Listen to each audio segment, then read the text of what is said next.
Hi there, and welcome back to the Energy Sector Heroes podcast. My name is Michelle Fraser, and every week I will speak with incredible people who share their lessons, experiences, and stories from their time spent in the energy sector. Hi there, and welcome back again to this week's episode. If you're new to the show, please take a second to subscribe and even consider sharing the show with just one other person. This week I am joined by Gary Gray.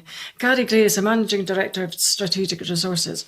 Gary, would you like to introduce yourself, please? Hi, it's Gary here from Strategic Resources. I've been in the business for 21 years this year and working as Managing Director for now the last 4 years. Okay, so how did you get started off in the energy sector? Well, I used to work for a company called Viacom Outdoor, and they were owned by CBS, big business, Paramount Pictures, etc. And one of my clients at the time, it was a bus advertising, is the simplest route to call it in Aberdeen. And so one of our clients was ASA, was the recruitment agency on Union Street. And they were in oil and gas, but they were very much on the sort of engineering was fairly new to them. However, there was a lady who worked there who recruited me because we had worked previously at Aberdeen Journals many years before. So she recruited me into the business there.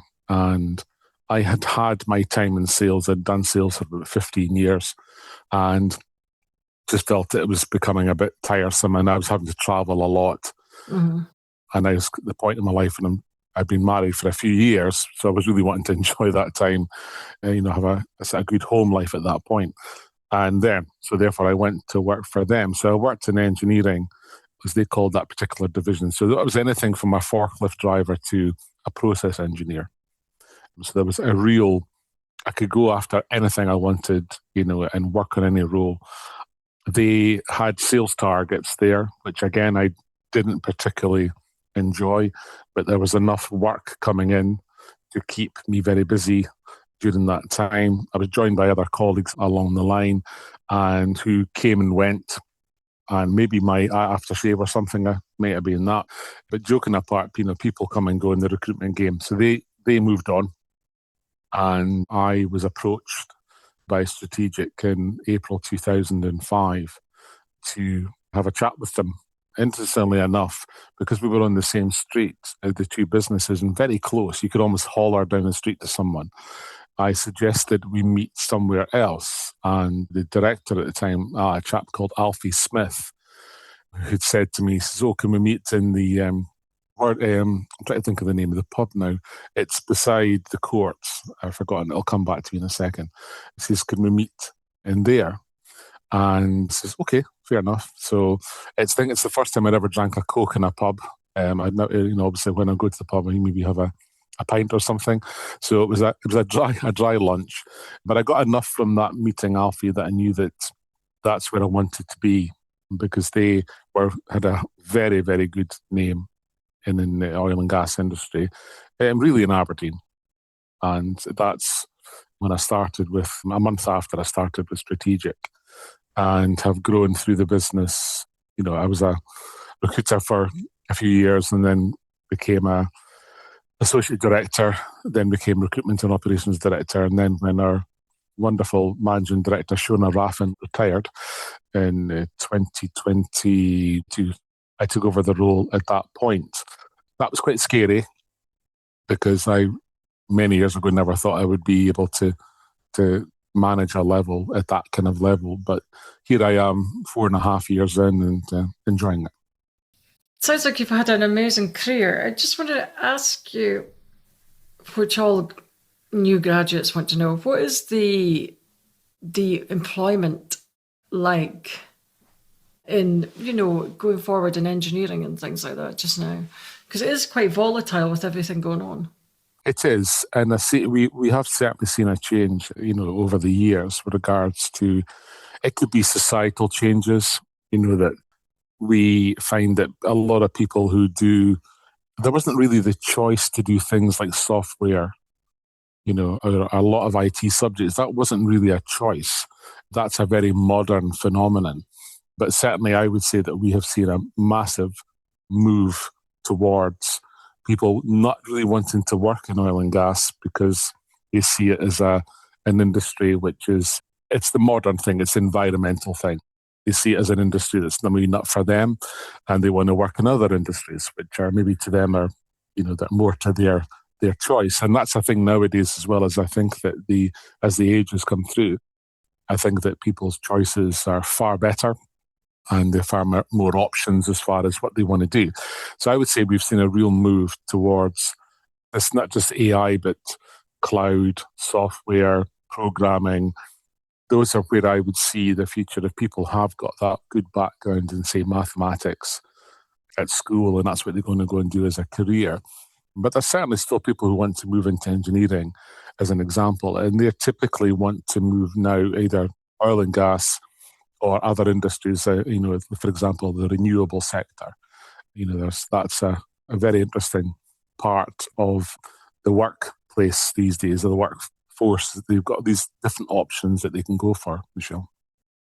Yeah, I was going to ask you, because you work in recruitment for a long time, are a lot of companies still are starting to use AI to screen out CVs and things like that?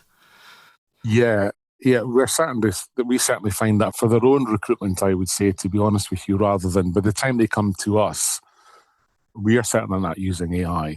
And that's not because of a cost concern. It's more of we have people here who make judgment on who is the best person for the role.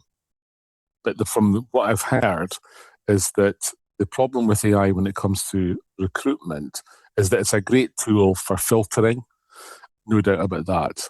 But in the end, when you hear about things like ChatGPT, etc., it's not a perfect science. And when you're dealing with people are emotional. It's an emotional subject. We're not dealing with a robotic individual. So everyone's got good and bad points. It's also difficult as well, I think, when it comes to AI, when it comes to people who are maybe on the spectrum, is that it's possibly not the best solution to recruit in that way, because obviously people who are typically can be on the spectrum at various different levels can often find it very difficult not to apply for the roles, but to really get their message across, and they need a lot more assistance. And I don't think AI is really there to do that. They're there is to make, I would say, that the recruiter or the business's life a little bit easier, perception of them being more professional. But the individuals who are applying will often know that they're going through an AI thing, and people might pull out of an application because the person who's going to see this is not a real person. It's a bot, and a bot's going to make their own judgment based on what it thinks is the right thing to say. I mean, we've all used messaging on websites, haven't we, where you're with a bot and you go, I just cannot wait until I get to the real person because they will exactly get what I mean. But certainly there's a place for AI. There's no doubt about it in large organizations, the sort of operators, big service companies, because they're worldwide with thousands of applications in different countries, different languages, different cultures, etc., etc. So therefore AI is a good tool there, but we're not seeing it used a whole lot in Aberdeen. Okay, but what is the job market like in Aberdeen for new graduates coming out, or just for anybody, actually? Well, in two levels, what we are probably seeing in Aberdeen is a lot of attrition.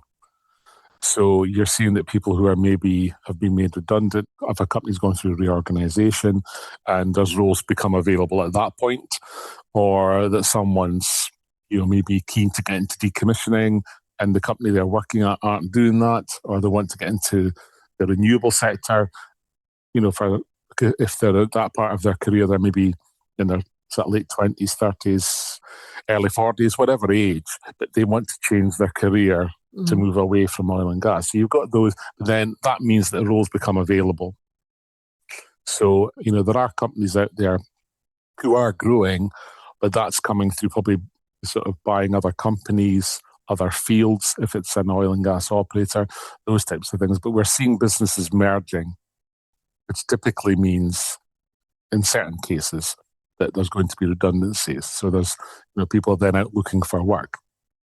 But and there's obviously less, because of that, there's less contract and permanent roles. I would imagine most businesses who would look to recruit now, if they had an opportunity and they don't know how long they're going to be in the North Sea, you don't know how big they're going to be for the next couple of years, they may start looking at contractors and thinking that it's more flexible, fluid for them, if they can do that.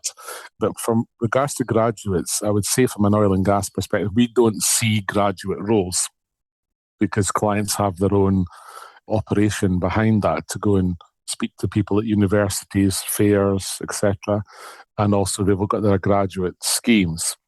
But and this is only my opinion, I could be completely wrong, but when it comes to graduate roles, if there are less roles in the business full stop, there's some sort of pro rata thing has to happen, that there's less graduates coming into the business. And last year, one of our clients, we sort of payroll their interns for the summer, and it's the lowest level I've seen of interns even, since I've been working at Strategic, and we've been dealing with that particular client for my time I've been here, so it's over 20 years. So but I still think that there are opportunities that are not specifically in oil and gas, so people who are wanting to get into it, mention like, for example, the IT sector or renewables, there's certainly there's going to be graduate schemes there for them.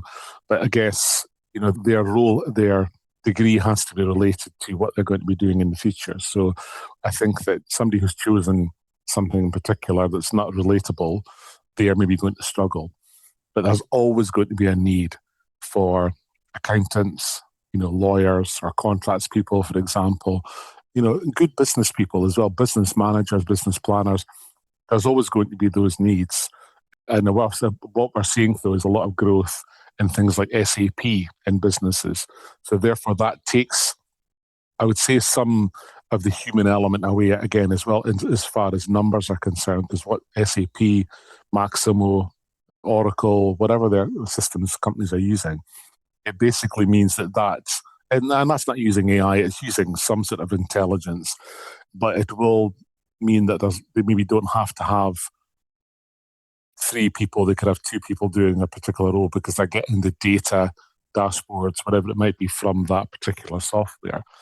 But I still think that there are still opportunities out there for graduates because what we've got to remember is oil and gas started when my father, I'm going back to 1977, and he was working in a workshop with sheet metal, and they'd been whiskey and all sorts of things. That was their industry, but they now had to change to oil and gas. So if you're thinking back to my father, who unfortunately passed away last year at 80, you were talking about an aging workforce. And so we do need graduates coming through. But I certainly would believe out there, because we get applications or people contacting agencies and saying, look, is there anything for me out there? And we always have to feedback that you really have to go apply directly, because clients would never give us the graduate scheme roles. You very rarely see them out there. And this year I've probably seen 3 or 4 on LinkedIn that agencies have had. Mm-hmm. And it's been for smaller companies rather than the big players. Okay, but then I'd like to go back and touch on one of the topics you covered. You just mentioned about redundancies. How would you, it's difficult for anybody, even if you're mid-career or just starting. How does someone deal with that? I think it's obviously, there's 2 ways of looking at it. One, which is, from an emotional standpoint, it must be very, very difficult to take on board, even though you know that the company is making 100 people redundant or 100 roles. I must get clear on that. It's not the people who are doing it. They get made redundant, but the role is being made redundant. Those 100 roles are going, and I would say 99.9% of the time it's genuine. And that the people who are having to be released, sadly, it just happens to be, it could be timing, it could be that they don't need that particular role anymore and it's going. And people, even on that basis, they find it very difficult to accept. And sadly, it seems to happen to a lot of the same people. And that's no disrespect to them. It's circumstance. There's a lot of that happens. But what I would like to say is that to try and say it, and it's easy for people to say who have not been in that situation, but try and see redundancy as make a positive out of it. Is that because a lot of people who are in a job, if they're being completely honest, a lot of people are sailing by every day, not a problem, not pushing themselves, happy enough where they are. They live in West Hill, they work in West Hill, et cetera, that type of thing, which is nothing wrong with that. And then something like redundancy hits you from the left and you go, right, this is my chance to change and go and do something else. It might be with another company, it could be another industry, but what we're finding is that good people will always be in work because there's obviously opportunities out there.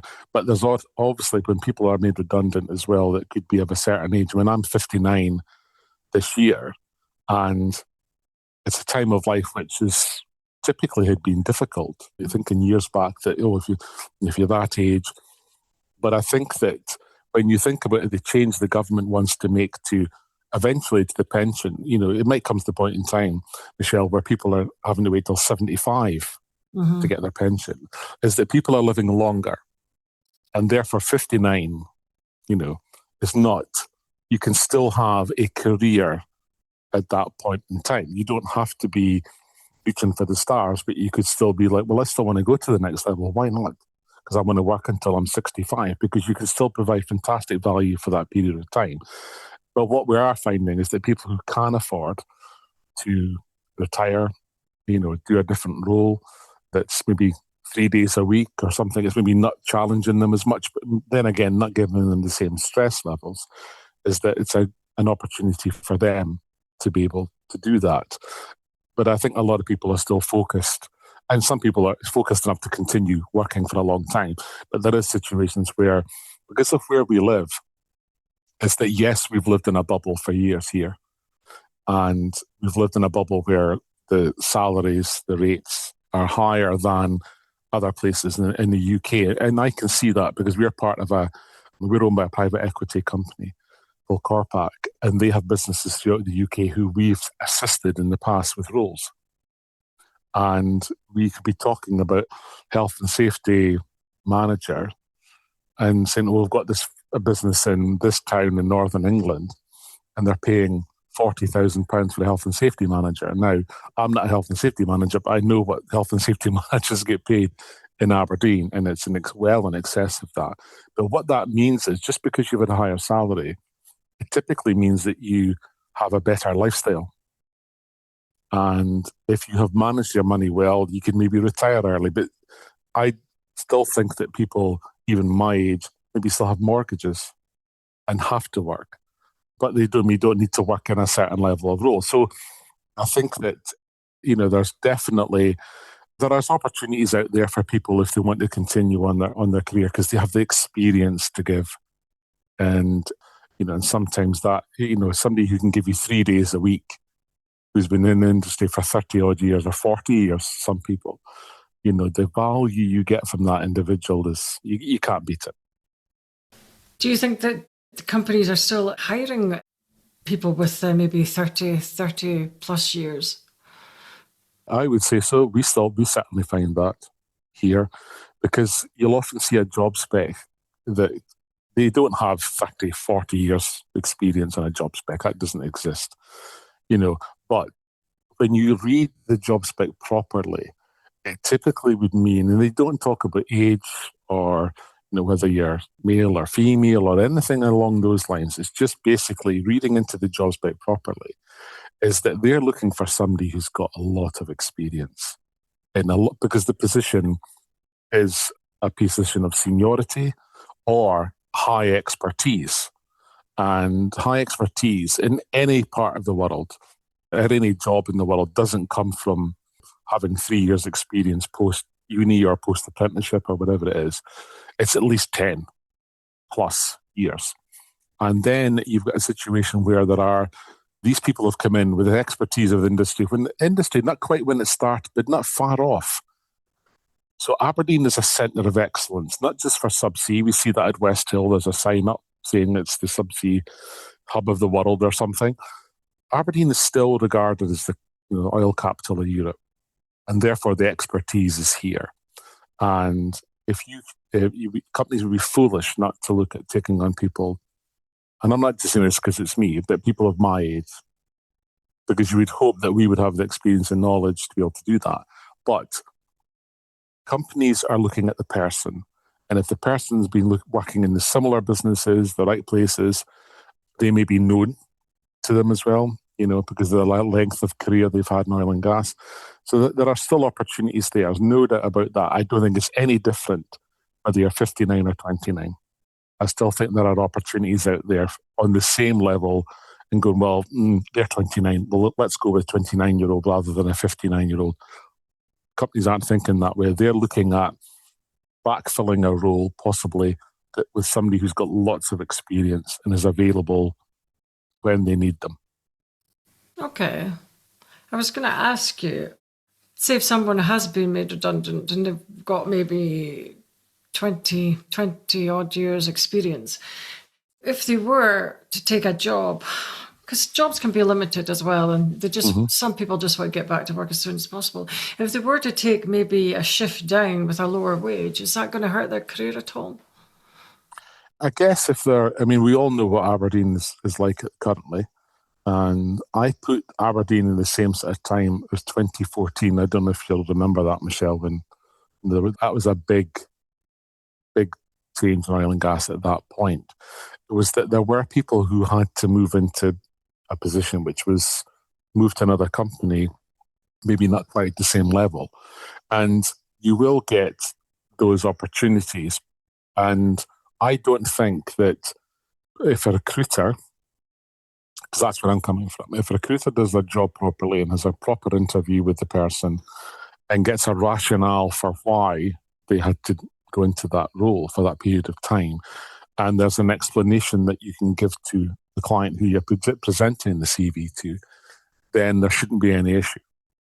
Unfortunately, if you're looking at something like AI, or you're looking at somebody who's maybe an inexperienced in-house recruiter, say, they might go, well, okay, why did they drop down to do that job and not understanding that in 2014 or in 2024 or 25 that there was these downturns and people had to go and do that. And sometimes people just want to take a break from the constant stress of a role. I always joke with my friends about when I hear about their sons or daughters trying to find themselves at the age of 18 and go and travel the world, then you think, well, that's something we should be doing now because we've had 40 years of working and we need to go and have that break. So sometimes people just take a little bit of a step off the gas a little bit and go, no, this has happened. I'm not sure I want to be working at blah, but we've got bills to pay. I still want to have a career. And it's better to not have that gap if possible, because people don't like, clients or employers don't typically appreciate gaps. 2 months here, I took some time out to drive around Spain. I've always wanted to do it, or whatever the case may be. Our old favourite used to be the people who'd be out for a year. Oh, I bought an old steading in Ochnagat and I've been doing it up. So you have people who are doing those types of things. Those are the ones that typically have found it a little bit harder sometimes to get back than the people who have continued to work, albeit in a lower position. Okay, but is there still a stigma relating to having career gaps then? No, I think there's less of a stigma now because people's lifestyles have changed. People take time out, to do different things, etc. I think the long gaps are problematic. I think a shorter gap, if there's an explanation for it, a genuine explanation. And what, we do see, because obviously people are living longer, then it means that, for example, they say you take, for example, my brother-in-law is a perfect example. He used to be a policeman and retired after these 30 years. And he works 3 days a week delivering prescriptions to people who want to get their prescription delivered to their house. But the other 2 days a week he spends with his father because his father has Alzheimer's, very early stages of it. So you could have situations with people who've said, look, I'm going to stop and I'm going to care for that person. Now, that person could live for another 3-4 years before they maybe have to go into a home. And then those type of individuals, I've seen that on CVs quite a few times. And in fact, we've got somebody at the moment with an operator from, he's a bit of a SAP expert. And he had a few years out looking after someone and he's back working again because they've realised that that's what life's about. Because people are living longer, who's going to look after them?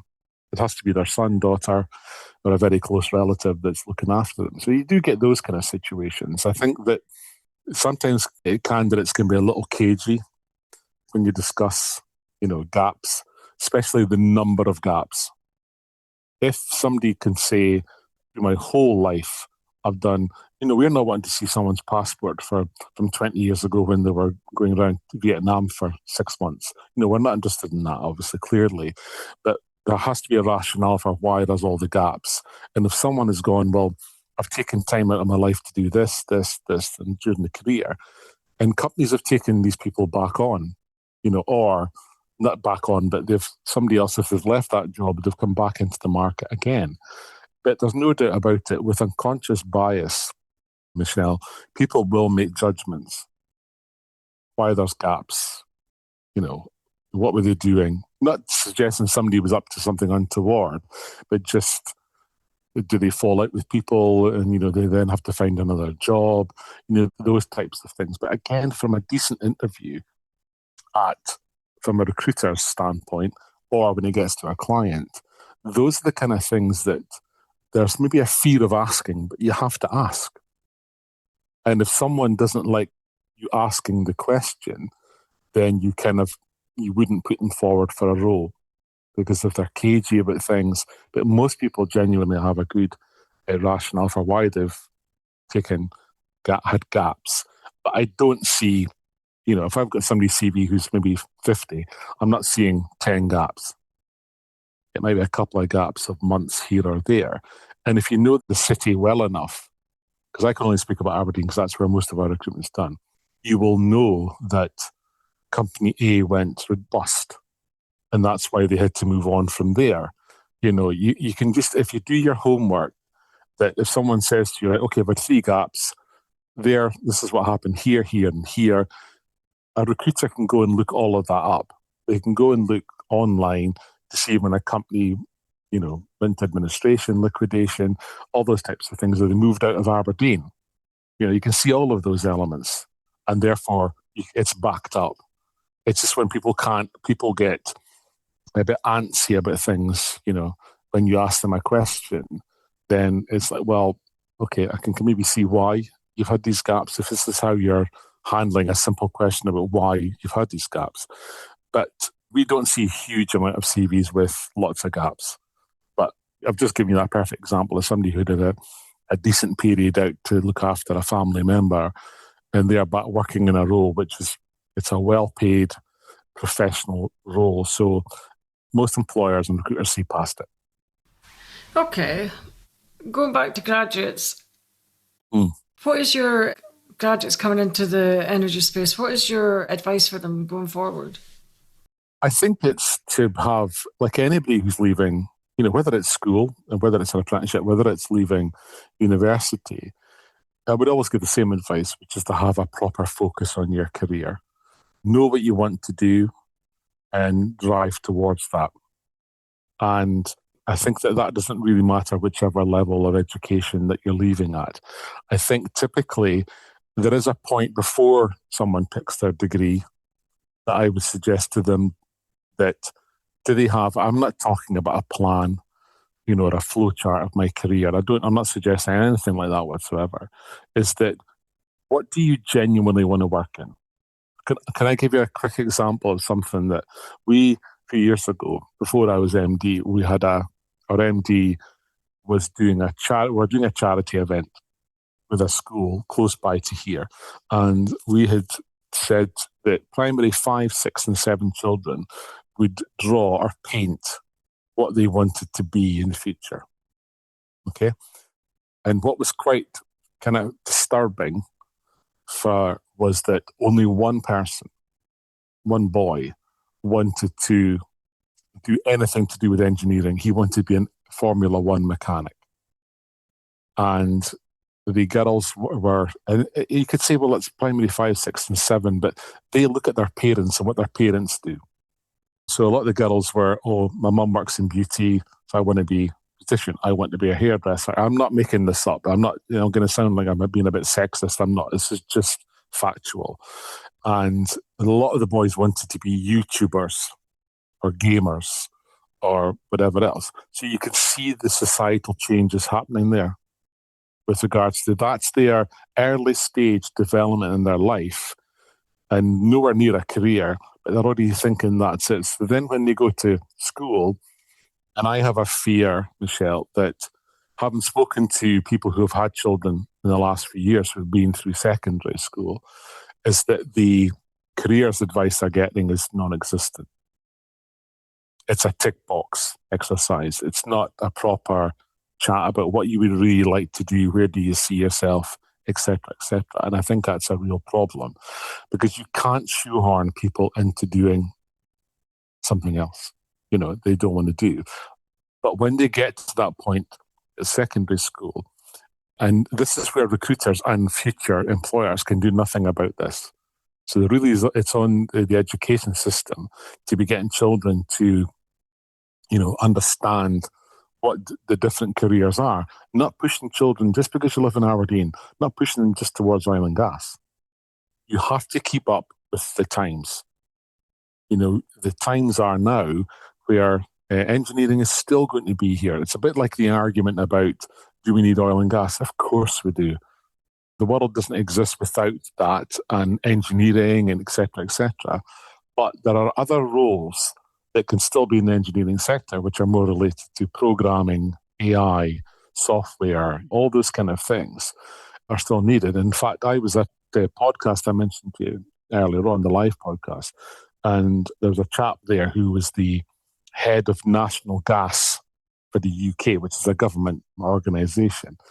And they foresee gas in the UK for a long, long time yet, including carbon capture. But what he's saying is that they're using the existing pipelines, which are old, and obviously they are struggling to get things like gas turbine compressors. So there's obviously something there that there is a career, not necessarily in oil and gas in inverted commas, but we still will need gas because a lot of people will go, yeah, gas is all right. It's oil, it's the issue, with regards to if you think about I don't see that, but people will say, they've said that to me, but environmentally, they see that very differently. But what it means is there's still careers there for people who want to work as, whether it's a mechanical technician, working on gas turbines or working on to do with pipelines, to design the pipelines if they are damaged. And that's structural, but which is mechanical. So there's still those opportunities there, but you need to look at what the future is, around you. And if the future is renewables, if the future is software, programming, whatever, that's what you have to focus on. That's what I would that's the best bit of advice I could give is focus on your career, but also focus on what you really want to do. And I think not many people in this world, Michelle, can say that they genuinely, as I always say to the guys and girls in here, is that I would never, ever imagine a situation where they are jumping on a trampoline, excited to come in here on a Monday morning. That is being silly. But as long as they are comfortable being in the workplace, happy being in the workplace, they want to come in and do a good job during the day, they leave it 4:30 or 5 o'clock at night, whatever their time is. And then the next day is not a chore for them to come in. That's where, and that's people would say, is that much to aim for that you are? And I think that this thing about, I love my job, that's great. Don't get me wrong. But I think that I'm not sure that's particularly the case for a lot of people. They enjoy what they do, they enjoy the people they work with, the culture, etc. But whether the job is their be-all and end-all, but if you can find a job that's going to give you something back. So, quick example, we placed a cloud engineer a couple of years ago with one of the operators. And when we were recruiting for it, a lot of the people for that were in London. So when you were recruiting for it, it's a contract job. And two people I spoke to, one person said, I don't want to work in oil and gas because it's the type of industry, it's bad for the environment and all that kind of stuff. That's their opinion. But this other person that I spoke to, he worked for Oxfam as a cloud engineer. And he says, I'm getting to do what I want to do. And he said, I'm getting to give something back. So if people can find a job like that, that would be the ideal situation for them to work in. And I think that's what in the new world of, I keep going and saying AI, etc., all those kind of things, that is what the world is giving now, and giving well-paid jobs. Because typically if you've worked for, say, I'm only picking Oxfam as an example, you wouldn't have been on, big salaries, big day rates. It would have been lower level. But now they are seeing this world of, we need all this software, we need AI, we need this, we need that. And therefore there's an opportunity to do that. But it's to really focus way in the future about what you want to do, where you see technology going and everything else. And speak to, when you go to these recruitment fairs and things, talk to the people, yes, who are current, but also go to trade fairs which are maybe related to, maybe I'm going off on a tangent here, apologies, Michelle, but if you go to a space thing or something, if it's a space recruitment fair or something, I'm not going to work in that sector, but you go, oh my goodness me, this is going to be so exciting. You can speak to people who are maybe talking about different technologies. And that's what I want to do.